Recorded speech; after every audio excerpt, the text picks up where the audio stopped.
2023년 마지막 주일 예배입니다. 오늘 이 자리 예배 자리에 나오신 모든 이들을 주 예수 그리스도의 이름으로 환영하고, 또 금년 한 해도 주의 은혜로 살았던 것처럼 오는 새해도 하나님의 은총과 사랑으로 승리하는 또 새해가 되시기를 축복합니다. 또 좋은 찬양 이렇게 늘 예배해 주시고 찬양해 주셔서 감사합니다.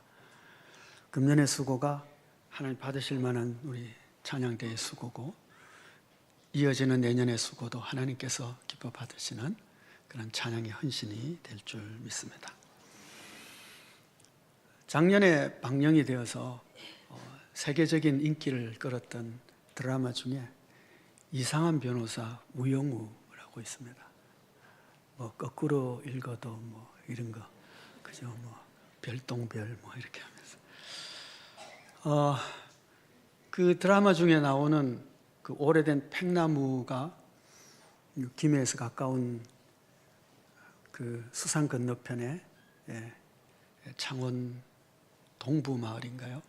거기에 낙동강변에 있어서 그 옆길로 늘은 아니고 자주 라이딩을 하다 보니까 그 나무 멋지다 생각을 했는데, 어느 날 그 나무가 드라마에 나오는 나무다 그러더라고요. 그리고 보니까 더 멋있더라고요. 친근해서 열심히 잘 드라마를 본 적이 있는데, 법정을 소재로 하는 드라마들이 꽤 유명한 드라마들이 많이 생기고 사람들이 관심을 갖는 것 같습니다. 변호사가 주인공이기도 하고, 또 검사가 주인공이기도 하고, 판사가 주인공인 그런 드라마들도 있는데, 그런 드라마들을 보다 보면 내 인생에도 저렇게 실력 있는 변호사가 있었으면 참 좋겠다라고 생각을 하곤 합니다. 그런데 성경은 우리에게 지상 최고의 변호사가 우리와 함께 있다고 약속하고 있습니다. 금년 마지막 주일 예배를 드리면서 어떤 말씀을 드릴까 하고 기도하며 생각하는 가운데, 우리가 늘 찬양하듯이 지금까지 지내온 것 주의 크신 은혜입니다. 그 은혜를 기억하고 감사하는 그런 예배를 오늘 말씀으로 함께 나누며 드리면 참 좋겠다 생각을 해서 오늘 이 말씀을 함께 나누고자 합니다. 지금까지 지내온 모든 것들은 우리에게 놀라운 변호사이신 그분이 계셔서 그 은혜와 그 사랑으로 오늘 지금 여기에 우리가 예배드리며 또 있게 된 것을 믿습니다. 오늘 본문 말씀을 통해서 구체적으로 하나님께서 어떻게 우리를 어떤 모습으로 지켜주셨는지, 또 그것이 무엇인지를 함께 생각해 보고자 합니다. 오늘 본문 말씀은 이런 배경에서 전개되고 있는 말씀인데요, 예수님이 제자들과 함께 마지막 만찬, 유월절 만찬을 갖게 됩니다. 예수님께서 먼저 제자들의 발을 씻어 주시죠. 그리고는 말씀하시기를 너희도 서로 발을 씻는 것이 마땅하다. 너희도 서로 발을 씻어주라. 그리고는 이어서 말씀하시기를 내가 새 계명을 주는데 너희가 서로 사랑하라 말씀합니다. 이 계명을 제자들에게 주시곤 주님께서 떠나실 것을 말씀합니다. 그러자 제자들이 걱정하고 근심하기 시작하죠. 아니, 주님 믿고 여기까지 왔는데 뭔가 대단한 일이 벌어질 줄 아는데 주님이 떠난다고 하니까 제자들이 낙심하고 근심하지 않을 수가 없죠. 근심하는 제자들에게 예수님께서 너희가 근심하지 않아도 된다고 세 가지 약속을 합니다. 주님의 대책입니다. 주님 없이 하나님의 나라를 세워야 하고 복음을 전해야 되는 제자들을 위한 주님의 대책이 있어요. 오늘도 여전히 사도들의 뒤를 이어서 이 땅에 하나님의 나라를 세워가야 할 우리에게도 하나님께서 이 대책을 우리에게 주시고 우리로 하여금 승리할 수 있게끔 이끌어 주십니다. 그 세 가지 약속, 그 대책이 뭐냐 하면, 첫 번째는 내가 가서 너희를 위하여 있을 곳을 예비하면 너희를 나 있는 것으로 데리고 가겠다는 약속입니다. 이 약속은 근본적으로 어떤 얘기냐 하면 제자들이 살아가는 이 땅이 전부가 아니라고 하는 겁니다. 이 땅에서 너희가 근심할 일도 있고 마음 아픈 일도 있고 여러 가지 낙심한 일도 있겠지만 이 땅의 삶이 제자의 삶의 전부가 아니고 이제 내가 가는 곳에서 너희를 위하여 있을 곳을 예비하고 너희를 나 있는 곳으로 이끌어 주겠다라는 것이죠.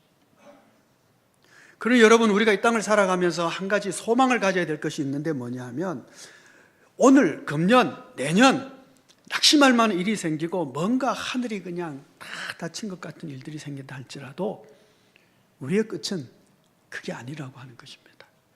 이곳에서 낙심할 수도 있고 실망할 수도 있고 힘든 일이 있을 수 있습니다. 어떤 풀리지 않은 문제들이 있을 수 있습니다. 그런데요, 그것이 끝이 아니고 주님은 우리를 위하여 저 하늘에 우리가 있을 곳을 예비하고 우리를 이끌어 주시겠다 약속합니다. 자, 이것이 왜 제자들에게 소망이 되느냐 하면 마치 이와 비슷해요. 저녁이 되었는데 갈 곳이 없어서 오늘 어디서 자야 되나, 혹은 나무 밑에서 노숙해야 되나, 이런 일을 겪어보신 적이 있으시나요? 아마 거의 없으실 것 같습니다. 그렇죠? 저녁이 되면 집이 있는 사람들이 대부분이잖아요. 근데 나그네는 집이 없는 길을 계속 가게 됩니다. 오늘 어디서 자지? 제가 우리 가족들하고 나그네 여행을 한번 해본 적이 있는데요. 아침에 일어나면 오늘 어디서 자야 되지? 숙소 잡는 것이 계속 일이에요. 요즘처럼 인터넷이 다 되던 시대가 아니고 전화를 해야 되는 시대, 옛날 한 20년 전쯤. 여러분, 저녁이 되었는데 갈 곳이 없으면 굉장히 답답합니다. 해는 어둑어둑하는데 갈 곳이 없어요. 불안해지죠. 노숙해야 되나 어쩌나. 제가 한 번은 신학교 입학하기 전인데요, 입학을 하면 기숙사가 있잖아요. 기숙사가 있거든요. 지방 사람들을 위해서 신학교에. 입학도 하기 전이고 서울에서 전도사 사역을 하고 저녁에 갈 곳이 없어. 서울의 불빛이 쫙 휘황찬란한데요, 저 많은 불빛 속에 내가 갈 곳이 없구나. 진짜 처량하더라고요. 그런데 있을 곳이 있으면 어떻게 되죠? 그러나 하루의 삶이 어떻게 돼요? 신나게 되죠. 아니, 신나도 불안함은 없죠. 저녁에 있을 곳이 있으면. 여러분, 우리가 인생을 살아가면서 죽음 이후에 하나님께서 날 위하여 예비해 놓은 집이 있다는 것은 이 땅을 살아갈 때 우리가 안심하고 자신 있게 살아갈 수 있는 힘이 되고 근거가 되고 소망이 되는 것입니다. 제자들에게 근심하고 있는 제자들에게 근심하지 마라. 걱정하지 마. 우리의 삶은, 제자의 삶은 이것이 전부가 아니고 영원에 잇대어 있고 그 영원한 삶에 너희들이 있을 곳을 내가 예비할 거야. 내가 너희의 주잖아. 내가 너희의 선생이잖아. 내가 너희의 하나님이잖아. 내가 있을 곳을 예비할 거야. 걱정하지 마. 위로가 되고 힘이 되는 것입니다. 여러분, 오는 새해에도 이 땅이 전부인 것처럼 살지 마시고 우리는 하늘에 잇대어 살고 있고 우리는 갈 수 있는, 우리를 환영하고 있는 저 하늘나라 집이 있다는 사실을 기억하시고 낙심하지 마시고 실망하지 마시고 일어서서 힘있는 용기 있는 삶을 살아가는 새해가 되시기를 축복합니다. 두 번째 약속이 있어요. 그것은 뭐냐 하면 너희가 내 이름으로 기도하면 내가 너희를 위하여 내 하늘 아버지께서 반드시 들어줄 것이다 라고 하는 기도 응답의 약속입니다. 여러분, 이것이 얼마나 우리에게 능력이 되는지 모릅니다. 여러분, 우리 교회 건너편에 주차장이 있는데요, 건너 다니기가 불편하지, 그렇죠? 그래서 조금 힘 있다는 사람들에게 길 좀 내주세요. 그 건널목 좀 내주세요 했는데 안 되더라고요. 아, 이거 되게 안 되대. 경찰서장님 내주려고 그래도 무슨 뭐 협의회인가 그거 가서 또 협의하는 사람들이 안 된대요. 안 내주더라고요. 그래가지고 제가 탄원서를 하나 썼다고 합시다. 저기 이제 대통령에게 탄원서. 여기 사람들이 얼마나 많이 지나다니는데, 우리 예배 드릴 때마다 지나다니는 사람, 일주일 동안 이것을 지나다니는 사람, 저 앞에 건널목 지나다니는 사람과 여기 지나다니는 사람과 통계를 내면 여기 훨씬 더 많을 겁니다. 뭐 이런 거 해가지고 대통령실에다가 탄원서 냈다고 합시다. 대통령이 읽을까요? 안 읽을 거예요. 비서진에서 읽고, 이건 뭐 말도 안 된다고 넘길 것이고, 아니면 거기서 김해경찰서에다가 아니면 김해시에다가 다시 또 이거 좀 한번 고려해 보세요 하고 보내겠죠. 대통령이 안 읽을 겁니다. 그런데 대통령이 읽으면 어떻게 될까요? 좀 달라지겠죠. 대통령이 우리 편지를 직접 읽겠다. 그럼 이거 좀 달라지잖아요. 그렇죠? 대통령이 뭐 바쁜데 우리 요청에 귀를 기울일 리는 없지만 하나님은 귀를 기울이신다는 거예요. 우리가 주 예수의 이름으로 기도할 때에 절대 권력자이고 전능하신 하늘 아버지께서 귀를 기울이시고 우리가 무엇을 기도하는지 아시고 그 기도에 응답해 주시겠다고 약속하십니다. 그러니 이 얼마나 큰 능력이고 용기가 됩니까? 금년에 기도하신 것보다 내년에 기도를 조금 더 하시기를 바랍니다. 아니, 훨씬 더 많이 하시기를 권면드립니다. 왜냐하면 우리가 주 예수의 이름으로 기도할 때 하늘 아버지께서 귀를 기울이시기 때문에 그렇습니다. 모른 척하지 않으시기 때문에 그렇습니다. 쉬지 말고 기도하라고 하는 이유는 우리는 쉬지 말고 언제든지 넘어질 수밖에 없는 죄인이기 때문에, 언제든지 하나님이 붙잡아 주시지 않으면 넘어질 수밖에 없는 연약한 자기에 내가 쉬지 말고 기도해라. 그러면 내가 너와 함께 하시겠다. 귀를 기울이고 도와주겠다. 그 약속이거든요. 그러니 얼마나 놀라운 약속을 제자들에게 주신 거예요? 기도의 승리자가 되셔야 됩니다. 아니요, 기도를 더 많이 하시는 분이 되셔야 됩니다. 그것이 제자들을 향한 믿음으로 승리하는 삶을 살 수 있도록 주님께서 주신 대책이기 때문에 그렇습니다. 주님의 대책이기 때문에 가장 효과가 있죠. 세 번째 대책은 또 다른 보혜사를 너희에게 주겠다. 오늘 말씀이죠. 오늘 우리 말씀 가운데 내가 아버지께 16절 말씀입니다. 내가 아버지께 구하겠으니 그가 또 다른 보혜사를 너희에게 주사 영원토록 너희와 함께 있게 하리라. 또 다른 보혜사를 주셔서 영원토록 너희와 함께, 제자와 함께 하는 보혜사 성령님 하나님이 계신 거예요. 이것이 하나님이 이 땅에 남아서 승리의 삶을 살고 복음을 전해야 되고 하나님 나라를 세워야 될 제자들을 향한 주님의 대책입니다. 여러분, 우리도 명심하셔야 돼요. 이 세 가지 있으면 이 땅에서 멋지게 살고 주님이 원하시는 사명을 감당하고 열매를 맺게 되고 근심 걱정으로부터 소망과 기쁨으로 살아갈 수 있게 되는 것이죠. 세 가지. 우리는 이 땅의 삶이 전부가 아니라 우리 주님이 예비해 놓으신 저 하늘에 잇대어 살아가는 자고 그곳에 내 있을 곳이 있는 자다. 두 번째, 우리가 그리스도 예수의 이름으로 기도할 때 하늘 아버지가 반드시 응답해 주신다. 세 번째는 우리에게 보혜사 성령님 주셔서 항상 함께 있게 해 주셨다. 오늘 여러분과 함께 나누고자 하는 것은 이 세 번째 부분입니다. 금년 한 해 우리가 여기까지 은혜로 살아온 이유는 우리와 함께 계신 보혜사 성령님의 은혜 때문인 것을 믿습니다. 이 보혜사라고 번역한 헬라어는 파라클레토스라고 하는 단어인데, 파라는 옆에, 클레토스는 부르다라는 뜻이 있어요. 옆에 불러준 거예요. 불러서 옆에 와 있는 분. 이걸 이렇게 설명하면 조금 이해가 쉬울 것 같은데, 애들이 태어나서 이제 점점 아기가 자라게 돼요. 기다가, 그다음에 벽 잡고 서다가 한 발자국, 두 발자국 뛰게 돼요. 그러면 옆에 부모님들이 손을 잡아줘요. 아이고 한 걸음 뛰었네, 두 걸음 뛰었네.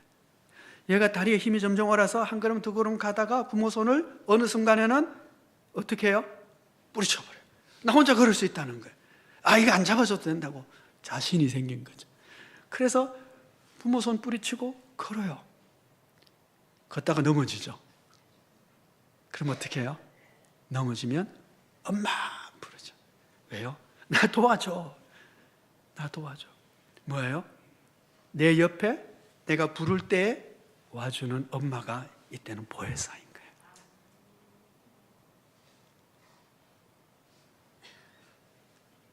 꽤 괜찮은 형이 있는 동생이 있다고 합시다. 동생이 길을 가다가 약간 좀 불량배 만났어요. 형이 저 뒤에 오고 있던 걸 알아요. 그럼 어떻게 할까요? 딱 형 그렇게 형이 빡 달려와서 옆에 딱 서줘요. 옆에 부를 때 옆에 와 서주는 존재. 이 파라클레토스예요. 이 파라클레토스를 성경에서는 두 가지로 번역을 합니다. 하나는 보혜사, 하나는 대언자. 보혜사라고 하는 뜻은 보는 지킬 보, 은혜해, 스승사자입니다. 한자어죠, 보혜사. 은혜로 나를 지켜주시는 선생님. 직역을 하면 그렇죠. 조금 의역을 한다면 뭐예요?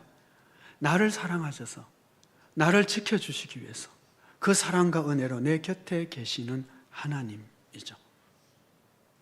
여러분, 선생님들 중에는 해초리 들고 서 있는 선생님들도 꽤 있습니다. 그죠? 옛날에 우리 학교 다닐 때 교문 앞에 딱 서서 이제 그런 거 있잖아요. 학생부 선생님 뭐 이래가지고 해초리 하나 들거나, 주로 이제 이거는 편견일 수도 있는데 체육 선생님들 이렇게 좀 이렇게 딱 해가지고 딱 해서, 예, 교복 잘 안 입고 오고 뭐 교복 좀 삐뚤하게 입고 뭐 이거 저 예전에 이거 딱 잠그고 이런 게 했었는데 이거 안 하고 그러면 똑바로 해버려.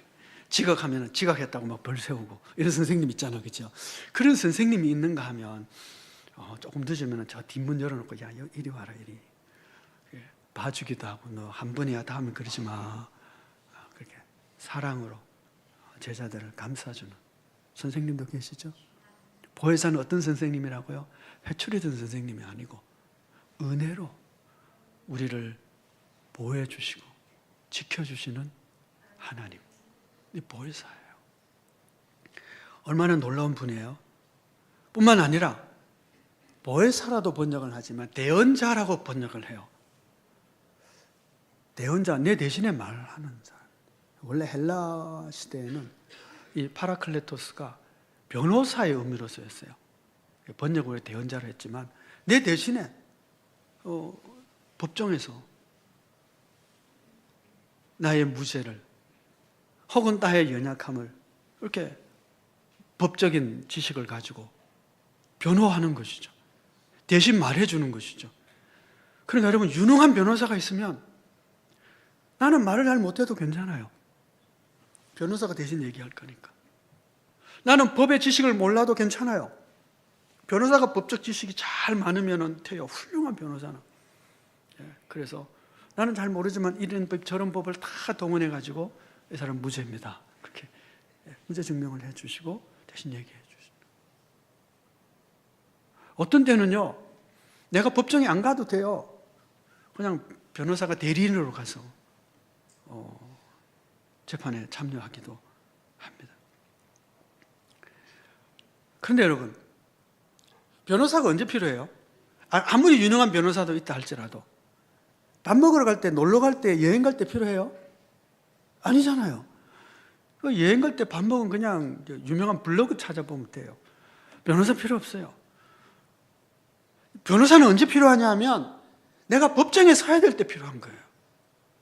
그러니까 우리에게 대언자가 있다는 얘기는 뭐냐 하면 내가 재판받을 일이 있다는 것을 전제로 하고 있는 겁니다. 여러분, 우리 모두는 다 죄인이에요. 그래서 우리가 다 재판장에 서야 돼요. 우리 죄인이기 때문에요. 그런데 우리에게는 변호사 대언자가 계신다는 거예요. 요한일서 2장 1절입니다. 만일 누가 죄를 범하여도 아버지 앞에 우리에게 대언자가 있으니 곧 의로우신 예수 그리스도시라. 우리가 죄를 범하여도 아버지 앞에 우리를 위한 대언자가 있다는 거죠. 이 부분을 새 번역, 공동 번역 이런 쪽에서는 아주 쉽게 쓰는 번역에는 다 나를 위하여 변호해 주시는 분이라고 아주 직접적으로 표현을 하고 있습니다. 예수 그리스도께서 우리를 변호해 주시긴 변호사로서 우리 앞에 서 있는 것이죠. 여러분, 우리에게는 이런 변호사가 두 분이 계십니다. 한 분은 예수 그리스도고 또 한 분은 성령님이십니다. 자, 오늘 본문 말씀을 보시면 마가의 다락방에서 두려움에 떨고 있는 제자들에게 내가 또 다른 보혜사를 너에게 주사 영원토록 너희와 함께 있게 할 것이라고 약속하셨습니다. 또 다른 보혜사입니다. 또 다른 보혜사라는 얘기는 앞에 보혜사가 있고 그리고 이제 또 다른 보혜사를 보내주겠다는 뜻이죠. 그럼 앞에 있는 보혜사가 누굴까요? 바로 예수 그리스도입니다. 그래서 요한 1서에서는 아버지 앞에 우리에게 대언자가 있으니 곧 예수 그리스도라 그렇게 말씀하고 있는 것이죠. 예수님의 이름이 뭐죠? 예수는 이름 말고 또 하나 있죠. 임마누엘, 우리 곁에 계시는, 우리와 함께 계시는 하나님. 대언자로서 예수님이 우리 옆에 오셔서 우리를 대언해 주시는 것이죠. 변호사가 하는 일이 법정에서 하는 일이라면 우리가 법의 판결을 받기 위해서 법정에 서 있는 죄인이라는 것이 전제가 되어 있습니다. 왜냐하면 우리가 다 죄인이기 때문에 그래요. 죄 없는 사람이 아무도 없어요. 그리고 죄를 지으면 죄의 값은 사망입니다. 여기서 사망이라고 하는 것은 생명으로부터의 분리를 뜻하죠. 육체적인 죽음은 우리의 생명으로부터 분리되는 것입니다. 육체적 죽음이죠. 그런데 생명으로부터 분리되는 것이 우리 육체적인 죽음뿐만 아니라 마지막에 영원한 죽음도 있거든요. 생명 되신 하나님, 사랑이신 하나님, 빛이신 하나님으로부터 영원히 분리되어 버리는 사망이 있어요. 죄의 결과입니다. 그 사망에 처해져야 돼요. 재판장에 섰습니다. 하나님의 재판장에 섰어요. 하나님께서 너 죄가 이런 죄 있지 저런 죄 있지 우리 평생에 지은 죄들, 하나님을 거역한 죄들 쫙 다 검사가 얘기하겠죠. 다 죽을 죄예요. 바늘 도둑도 도둑이고요, 서두도 도둑이고요, 거짓말해도 죄고요, 마음에 음란을 품어도 죄고요, 어떤 사람을 향한 미운 마음을 가져도 죄고요. 우리는 피할 길이 없어요. 모두 다 죄인이에요. 그래서 사망의 형벌을 받아야 돼요. 그때 이제 변호인 할 말 있으면 하세요 이렇게 되는 거죠. 예수님께서 변호사로 서서 존경하는 재판장님 이렇게 시작할지는 모르겠지만 이 인간 나쁜 놈 맞습니다. 그 죄 다 인정합니다. 죄인입니다. 그런데 이 모든 죄를 위해서 내가 십자가에서 피 흘려 그 죄값을 치렀습니다. 죄값을 다 치렀으니 이제 무죄입니다. 죄값 다 치렀으니까 무죄입니다. 그렇게 우리 주님이 변호를 해주시는 거예요. 하나님께서 죄값 다 치렀으니 그 죄는 이제 없다. 무죄. 땅땅땅. 그래야겠죠. 구세주 예수 그리스도께서 우리를 위하여 변호사로 해주시는 일이에요. 근데 여러분, 그뿐만 아니라 우리 매일 우리 구원받고 난 이후에도 또 죄를 지으며 살아가게 됩니다. 그렇죠, 여러분? 우리는 이미 구원받았지만 예수를 구세주로 믿는 하나님의 의롭다 칭하는 성도가 되었지만 금년 한 해도 이런 일 저런 일 얼마나 많은 죄들을 범하며 살아왔는지 모릅니다. 또다시 변호사가 필요하겠죠. 그때도. 히브리서 7장 25절 이렇게 말씀합니다. 그러므로 자기를 힘입어 하나님께 나아가는 자들을 온전히 구원하실 수 있으니 이는 그가 항상 살아계셔서 그들을 위하여 간구하시니라. 항상 살아계셔서, 항상 언제나 살아계셔서 우리의 죄를 위하여 간구하시고 기도해 주시고 대언해 주신다 말씀입니다.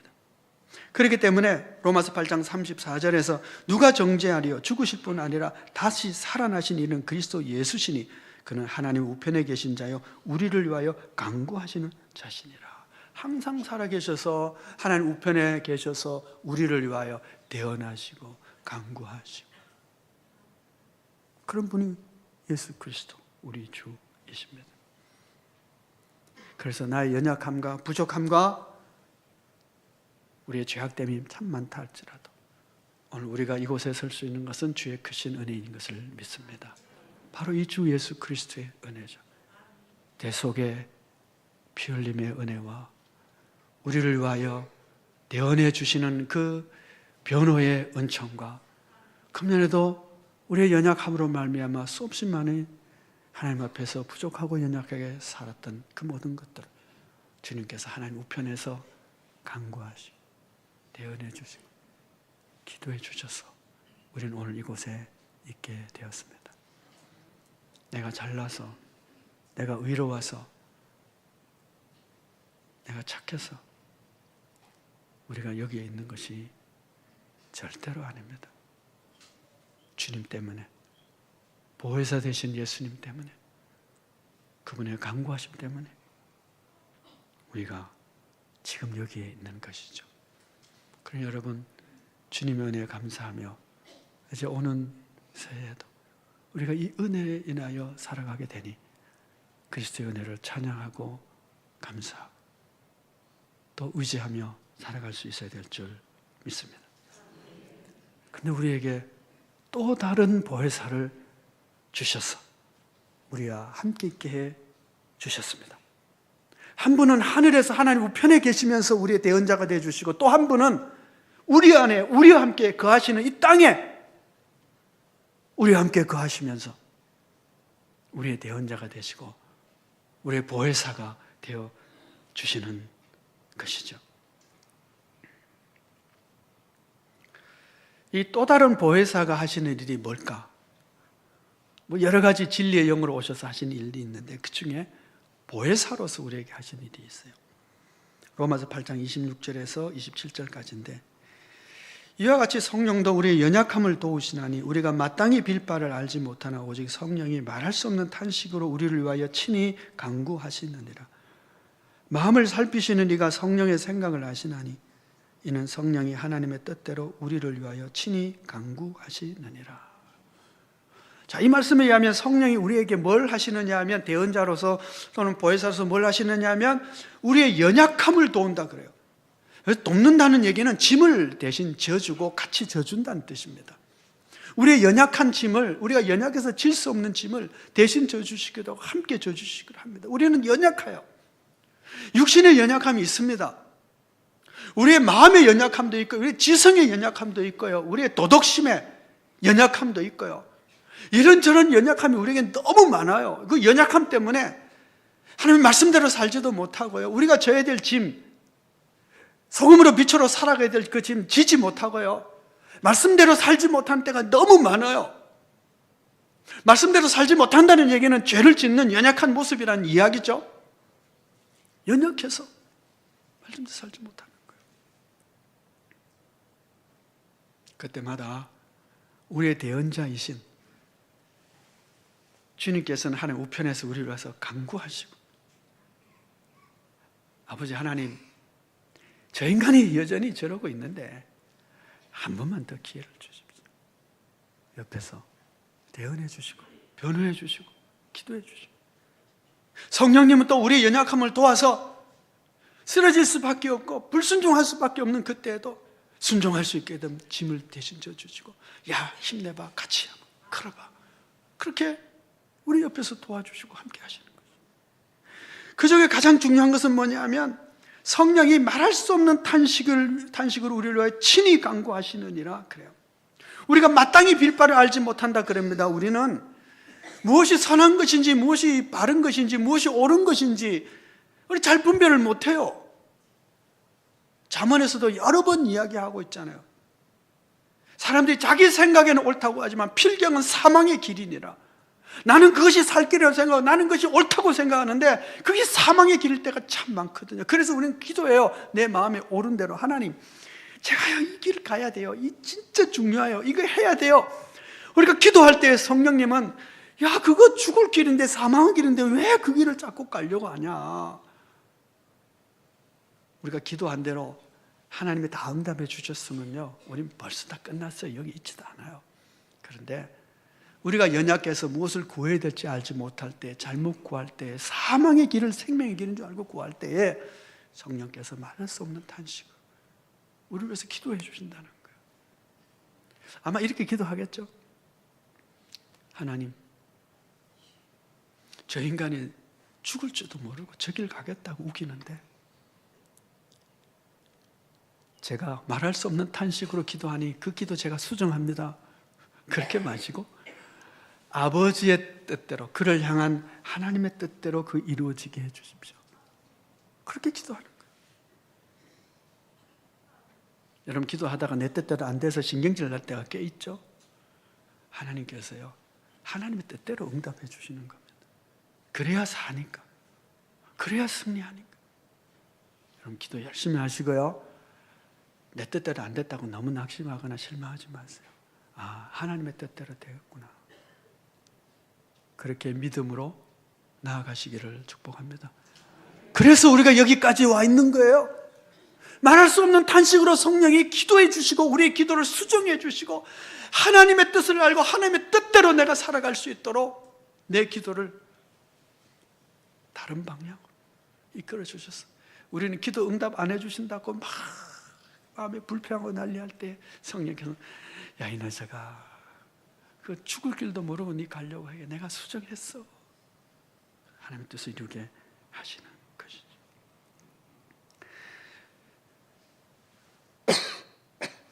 보혜사 성령님은 지금도 이 순간에도 우리의 연약함을 아시고 우리를 위하여 탄식하시며 하나님 앞에 기도하는 줄 믿습니다.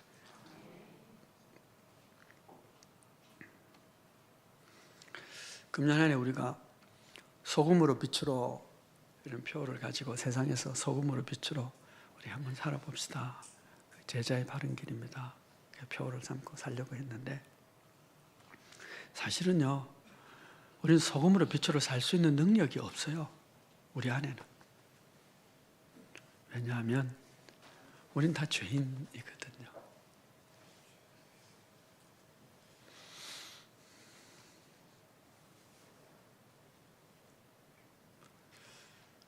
그래서 우리는 소금으로 빛으로 살 수 있는 능력이 없지만 보혜사 성령님 때문에 그분을 의지하는 자들에게 세상에 소금으로 빛으로 살아갈 수 있도록 이끌어 주시는 거거든요.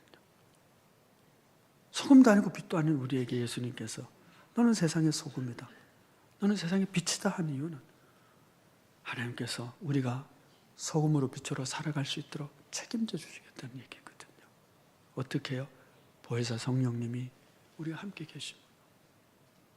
그를 믿는 자에게 세상에서 소금으로 빛으로 살게 해주신 것입니다.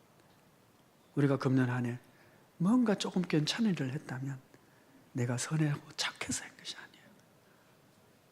믿고 의지하는 자에게 성령께서 보혜사로 함께 하셔서 소금으로 빛으로 살아갈 수 있는 힘과 능력 주셨기 때문입니다. 그러니 여러분, 지금까지 지내온 것 주의 크신 은혜니 주님을 찬송하고 감사, 오는 새해에도 세상에서 소금과 빛으로 살아갈 수 있도록 이 보혜사 성령님으로 말미암아 하늘에서 날 위하여 하나님 앞에 간구하시는 그리스도 예수로 말미암아 지금도 나와 함께 계시면서 나의 형편과 처지의 연약함도 아시면서 나를 위하여 말할 수 없는 탄식으로 기도하시는 성령님으로 말미암아 내년에는 더 멋진 승리를 거두시고 세상에서 소금으로 빛으로 하나님께 영광을 돌려드릴 수 있는 그런 우리 모두가 되어지기를 축복합니다. 기도하겠습니다. 은혜로우신 아버지 하나님, 이 땅에 남겨져 하나님의 나라를 세워가야 될 제자들에게 저 천국을 약속해 주시고 기도의 응답을 약속해 주시며 또 다른 보혜사를 보내주시기를 약속하셔서 이 땅에서 소금으로 빛으로 하나님의 나라를 세우는 주의 백성으로 일꾼으로 제자로 살아갈 수 있게 해 주셨습니다. 지금까지 지내온 것 이런 주님의 은혜와 사랑 때문이었기에 주님께 찬송하고 감사하며 영광을 돌려드립니다.